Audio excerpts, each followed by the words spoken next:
हरिओम नमस्कार, जय विश्वनाथ, हर हर महादेव। प्यारे विद्यार्थियों एवं वरिष्ठ जन, गत कक्षाओं में हमने एनसीईआरटी कक्षा 6 की हमारा आवास पुस्तक के अंतर्गत हमने मानचित्र नामक पाठ का अध्ययन किया था। आज हम उसी क्रम में अध्याय 5 पृथ्वी के प्रमुख परिमंडल के विषय में अध्ययन करेंगे। पृथ्वी के प्रमुख परिमंडल, परि माने चारों तरफ जो मंडल है। जैसा कि आप पहले अध्याय में पढ़ चुके हैं, पृथ्वी एकमात्र ऐसा ग्रह है जहाँ जीवन है। मानव यहाँ जीवित रह सकता है क्योंकि जीवन के लिए आवश्यक तत्व क्या है? भूमि, जल, वैसे हवा पृथ्वी पर मौजूद है। पृथ्वी की सतह ऐसी है जिसमें पर्यावरण के 3 महत्वपूर्ण घटक आपस में मिलते हैं तथा एक दूसरे को प्रभावित करते हैं। पृथ्वी का ठोस भाग जिस पर हम रहते हैं उसे क्या कहते हैं? पृथ्वी का ठोस भाग जिस पर हम वास करते हैं उसे कहते हैं भूमंडल। गैस की परतें, गैस की जो परतें होती हैं जो पृथ्वी को चारों ओर से घेरती है, जो परतें हैं वो चारों ओर से पृथ्वी क्या करती है? घेर लेती है। इसे क्या कहते हैं? वायुमंडल कहते हैं। जिसमें हम रहते हैं उसको भूमंडल कहते हैं और गैस की जो परतें हैं जिसको चारों तरफ से वह घेर लेती है पृथ्वी को, उसे वायुमंडल कहते हैं। समझ गए आप बच्चे? जहाँ ऑक्सीजन, नाइट्रोजन, कार्बन डाइऑक्साइड तथा दूसरी गैसें पाई जाती हैं। जिसमें क्या क्या पाई जाती हैं? तो ऑक्सीजन, न्यूट्रोजन एवं कार्बन डाइऑक्साइड एवं दूसरी गैसें भी वहां पाई जाती हैं। पृथ्वी के बहुत बड़े भाग पर जल पाया जाता है जिसे हम क्या कहते हैं? जलमंडल कहते हैं। ठीक है, पहली बात भूमंडल, दूसरा वायुमंडल। और यह वायुमंडल में क्या क्या मिलता है? ऑक्सीजन, नाइट्रोजन और कार्बन डाइऑक्साइड। जहां पर बहुत ज्यादा जल पाया जाता है उसे हम कहते हैं जलमंडल। जलमंडल में जल की सभी अवस्थाएं हैं, जैसे बर्फ, जल एवं जल वाष्प सम्मिलित है। जीवमंडल एक सीमित क्षेत्र है जहाँ स्थल, जल एवं हवा एक साथ मिलते हैं, जहाँ सभी प्रकार के जीवन पाए जाते हैं। सभी प्रकार के जीवन पाए जाते हैं। आइए कुछ शब्दों की उत्पत्ति जान लेते हैं। ग्रीक भाषा में लिथास का अर्थ होता है लिथस, पत्थर। एटमास का अर्थ होता है वाष्प। एटमास का अर्थ क्या होता है? वाष्प। एटमास का अर्थ क्या होता है? वाष्प। और लिथास का अर्थ होता है ह्यूडर का अर्थ है जल। ह्यूडर का ग्रीक भाषा जल। जैसे हमारी पत्थर हिंदी है, पत्थर को ग्रीक भाषा में क्या कहते हैं? लिथस। वाष्प को क्या कहते हैं? एटमास। और जल को कहते हैं ह्यूडर। बायोस का अर्थ है जीवन और ग्रीक में जीवन क्या कहते हैं? बायोस। और भी आप इससे अधिक शब्द जोड़ सकते हैं, बना सकते हैं, समझ सकते हैं, देख सकते हैं, सोच सकते हैं। भूमंडल, आइए पहला हमने इसमें भूमंडल का जाना, इस पर हम लोग निवास करते हैं। पृथ्वी के ठोस भाग को क्या कहते हैं? भूमंडल कहा जाता है। वहां पर हम लोग निवास करते हैं। यह भूपर्पट्टी की चट्टानों, भूमि के परपट्टी, परपट भूमि जो पापड़ी की तरह होती है, परपट्टी की चट्टानों तथा मिट्टी की पतली परतों का बना होता है, जिसमें जीवों के लिए पोषक तत्व पाए जाते हैं। ठीक है, पृथ्वी की सतह को 2 भागों में बांटा जाता है। बड़े स्थलीय भूभागों को, जो बड़े स्थलीय भूभाग होते हैं उसको महाद्वीप के नाम से जाना जाता है। सब बड़े जलाशयों को महासागरीय बेसिन के नाम से जाना जाता है। बड़े भाग में बांटा जाता है 2 मुख्य भागों में। इसमें बड़े स्थलीय जो भूभाग हैं जहाँ पर स्थल है उस भूभाग को क्या कहते हैं? महाद्वीप। जहाँ पर बड़े जलाशयों का संग्रह होता है वहाँ को कहते हैं महासागरीय बेसिन। विश्व के सभी महासागर आपस में एक दूसरे से जुड़े हुए हैं। विश्व के सभी महासागर आपस में एक दूसरे से जुड़े हुए हैं। आप देख सकते हैं विश्व के मानचित्र को। क्या सभी स्थलीय भूभाग एक दूसरे से आपस में जुड़े हुए हैं? स्थलीय भूभाग।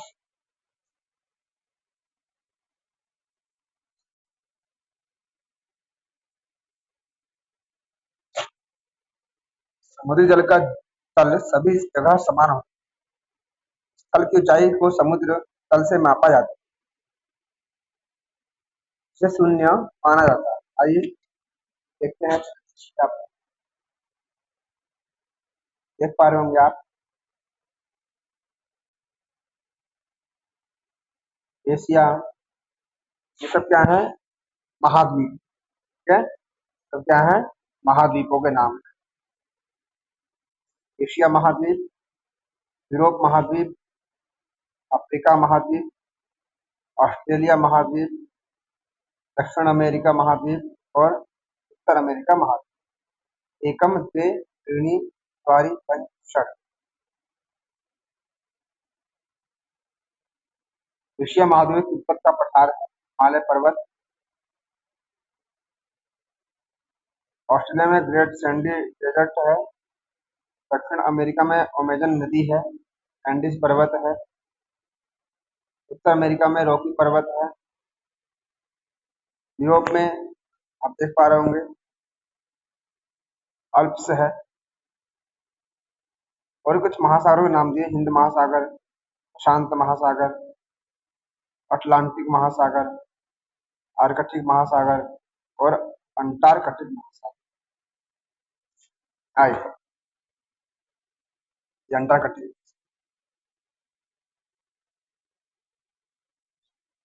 हाँ, बर्फ ही बर्फ, बाकी जगह। विश्व का सबसे ऊंचा शिखर माउंट एवरेस्ट समुद्र तल से कम कुछ नहीं तो 8,848 मीटर ऊंचा है माउंट एवरेस्ट। विश्व सबसे ऊंचा।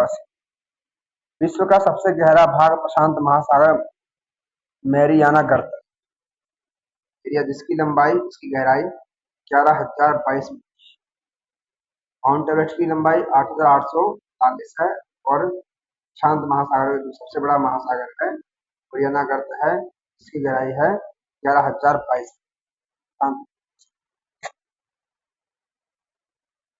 11,022। क्या आपने कभी कल्पना किया है समुद्र की गहराई पृथ्वी के सबसे ऊंचे भाग से इतना हो सकता है?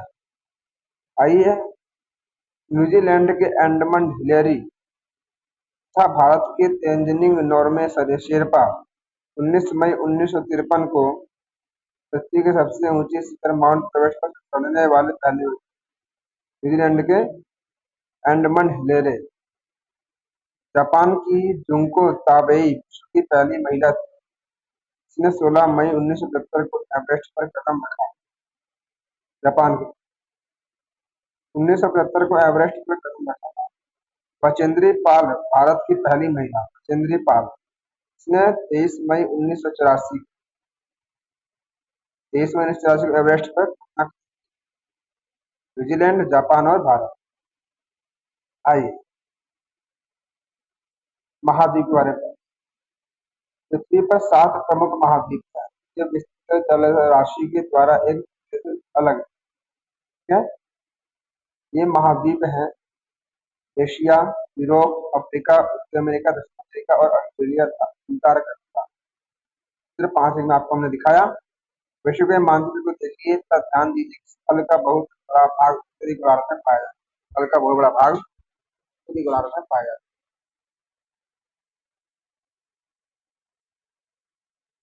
देख पा रहे हैं उत्तरी गोलार्ध, दक्षिण गोलार्ध।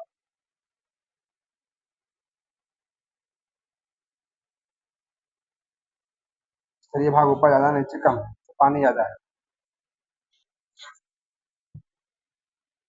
एशिया विश्व का सबसे बड़ा महाद्वीप है। इस प्रकार से प्रशांत महासागर जो है सबसे गहरा है। शिखर जो है माउंट एवरेस्ट का शिखर सबसे ऊंचा है। इसी प्रकार से एशिया महाद्वीप सबसे बड़ा है। यह पृथ्वी के कुल क्षेत्रफल के 1/3 भाग में। यह महाद्वीप पूर्वी गोलार्ध में स्थित। कौन सी गोलार्ध में? पूर्वी गोलार्ध। पूर्वी गोलार्ध और उत्तरी गोलार्ध। गोलार्ध, पश्चिमी गोलार्ध। पूर्वी गोलार्ध में यह स्थित है। कर्क रेखा इस महाद्वीप से होकर गुजरती है। कर्क रेखा देख पा रहे हैं? कर्क रेखा, मकर रेखा।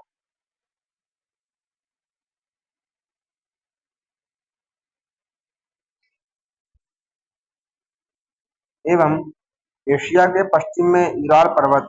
एशिया के पश्चिम में यूराल पर्वत है। एशिया के पश्चिम में क्या है? यूराल पर्वत। ठीक है?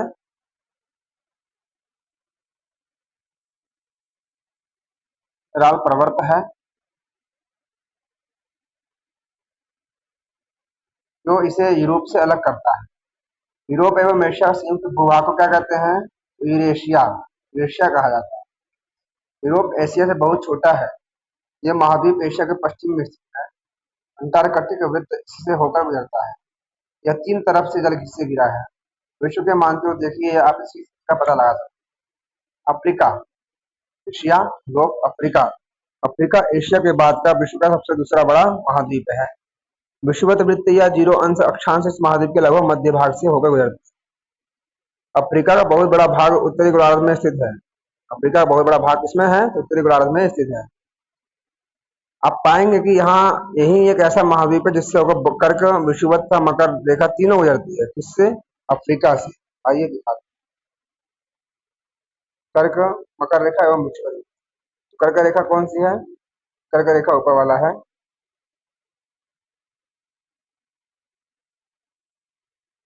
दूसरा है विषुवत वृत्त, तीसरा है मकर रेखा।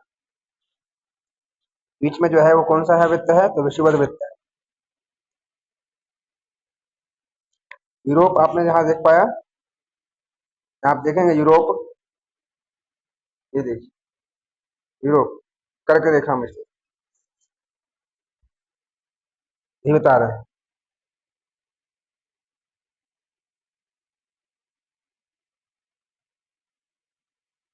आइए, सहारा का रेगिस्तान विश्व का सबसे बड़ा गर्म रेगिस्तान है, जो कि अफ्रीका में स्थित है। यह महाद्वीप चारों तरफ से समुद्र एवं महासागरों से घिरा है। विश्व के मानचित्र देखिए, आप देखेंगे कि विश्व में सबसे लंबी नदी कौन सी है? तो नील नदी अफ्रीका से हो गुजरती है।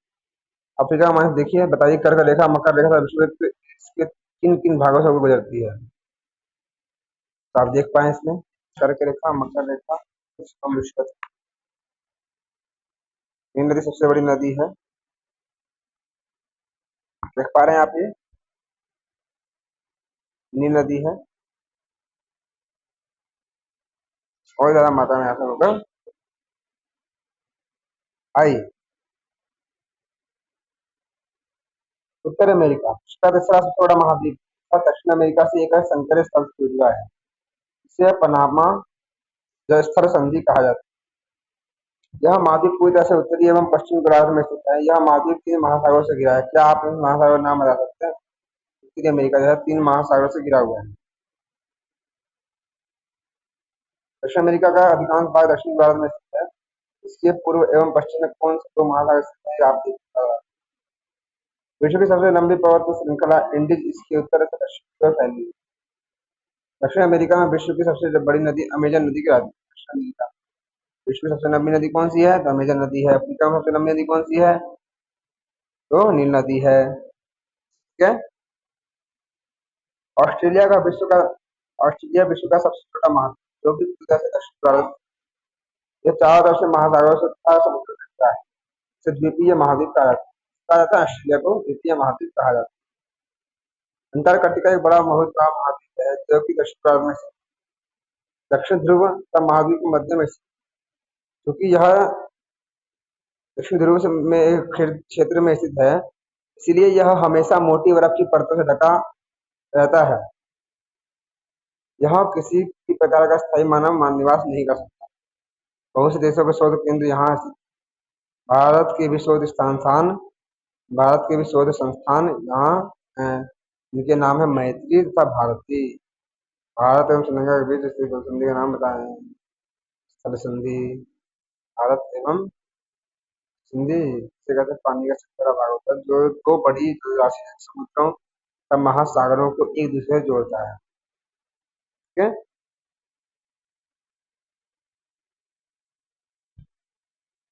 आइए, मैत्री भारत जलमंडल विश्व का नीला ग्रह कहा जाता है। पृथ्वी का 71% जल भाग तथा 29 स्थल भाग। जलमंडल में जल के सभी रूप उपस्थित होते हैं। इसमें महासागर, नदियां, झीलें, हिम नदियां हैं। भूमिगत जल तथा वायु के जीवाश्म सभी हैं। पृथ्वी पर पाए जाने वाले जल का 97% से अधिक गुना भाग महासागरों में पाया जाता है। वह इतना अधिक खारा होता है कि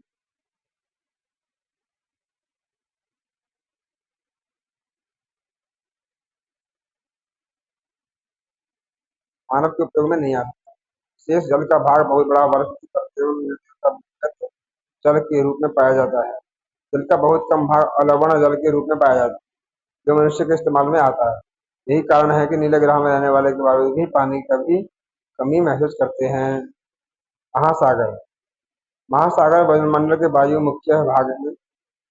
यह आपस में एक दूसरे से जुड़े हुए हैं। महासागरीय जल हमेशा गतिशील रहता है। तरंगे, ज्वार भाटा तथा महासागरीय धाराएं। महासागरीय जल को तीन भागों में मुख्य गतियां हैं: तरंगे, ज्वार भाटा, महासागरीय धाराएं। बड़े से छोटे आकार के आधार पर क्रमशः पांच महासागर प्रमुख हैं: प्रशांत महासागर, अटलांटिक महासागर, हिंद महासागर, महासागर, आर्कटिक महासागर। आइए, प्रशांत महासागर सबसे बड़ा महासागर है। यह पृथ्वी के एक तिहाई भाग में फैला है। पृथ्वी का सबसे गहरा भाग मोरियाना गर्त प्रशांत महासागर में। प्रशांत महासागर लगभग वृत्ताकार है। एशिया, ऑस्ट्रेलिया, उत्तर एवं दक्षिण अमेरिका इसके चारों ओर। चित्र को आप देखेंगे तो प्रशांत महासागर के चारों ओर इन महाद्वीप की स्थिति पता लगा सकते हैं। अटलांटिक महासागर विश्व का दूसरा सबसे बड़ा महासागर है। यहाँ अंग्रेजी भाषा के एस अक्षर के आकार का है। इसके पश्चिम किनारे पर उत्तर एवं दक्षिण अमेरिका है तथा पूर्वी किनारे पर यूरोप एवं अफ्रीका है। अटलांटिक महासागर की तट रेखा बहुत अधिक तंतुरित है संतुलित तट रेखा, दांत की तरह।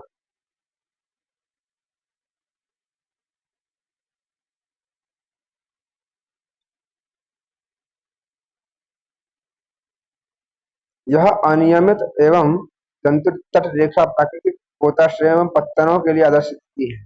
व्यापार की दृष्टि से यह सबसे बड़ा व्यस्त महासागर है। कौन सा महासागर? सबसे अटलांटिक महासागर। हिंद महासागर की एक ऐसा महासागर जिसका नाम किसी देश के नाम पर यानी भारत के नाम पर रखा गया है। यह महासागर लगभग त्रिभुजाकार है। इसके उत्तर में एशिया, पश्चिम में अफ्रीका तथा पूर्व में ऑस्ट्रेलिया स्थित। दक्षिण महासागर अंटार्कटिका महाद्वीप को चारों ओर से घेरता है। यह अंटार्कटिका महाद्वीप से उत्तर की ओर से 60 डिग्री दक्षिण अक्षांश तक फैला हुआ है। आर्कटिक महासागर उत्तर ध्रुव एवं वृत्त में स्थित है तथा यह उत्तर ध्रुव के चारों ओर फैलता है। यह प्रशांत महासागर से पिछले जल वाले एक संघीय भाग से जुड़ा है। इसे बेरिंग जलसंधि के नाम से जाना जाता है। यह उत्तर अमेरिका के उत्तरी तटों तथा एशिया से घिरा है। वायुमंडल। आइए वायुमंडल के बारे में पढ़ते हैं। तो वायुमंडल हमारी पृथ्वी चारों ओर से गैस की एक परत से घिरी हुई है। पता है आपको? इसे वायुमंडल कहा जाता है। वायु की यह पतली परत इस ग्रह का वायु महत्वपूर्ण एवं अटूट भाग है। यह हमें ऐसी वायु प्रदान करता है जिससे हम लोग सांस लेते हैं। यह वायुमंडल हम लोगों को सूर्य की कुछ हानिकारक किरणों से बचाता है। वायुमंडल 1600 किलोमीटर की ऊंचाई तक फैला है।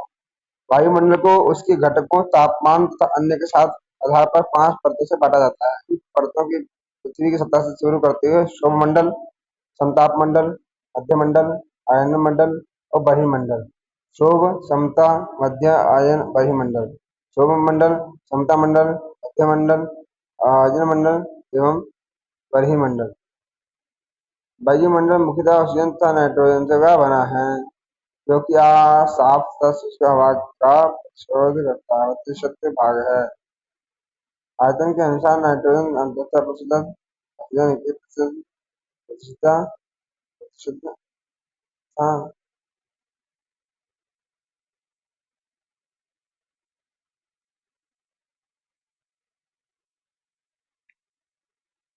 ऑक्सीजन ज्यादा जिंदगी के लिए आवश्यक है, लेकिन नाइट्रोजन प्राणियों की वृद्धि के लिए आवश्यक है।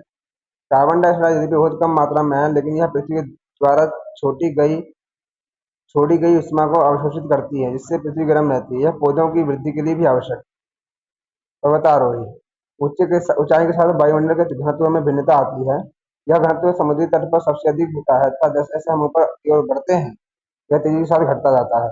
आप जानते हैं कि पहाड़ों पर पर्वतारोहियों को हवा के घनत्व में कमी होने के कारण सांस लेने में कठिनाई होती है। ऊंचाई पर सांस लेने के लिए उन्हें अपने साथ ऑक्सीजन सिलेंडर लेकर जाना पड़ता है। जैसे जैसे हम जीवमंडल है, वायुमंडल है, स्थलमंडल है, जलमंडल है, क्या जाते हैं, तापमान भी घटता जाता है। वायुमंडल पृथ्वी पर दबाव डालता है। यह एक स्थान से दूसरे स्थान पर अलग अलग होता है। कुछ क्षेत्रों में हमें अधिक दाब महसूस होता है, जबकि कुछ क्षेत्रों में कम। वायु उच्च दाब से निम्न दाब की ओर बहती है। वायु किस तरह बहती है? तो उच्च दाब से निम्न दाब दाब की ओर।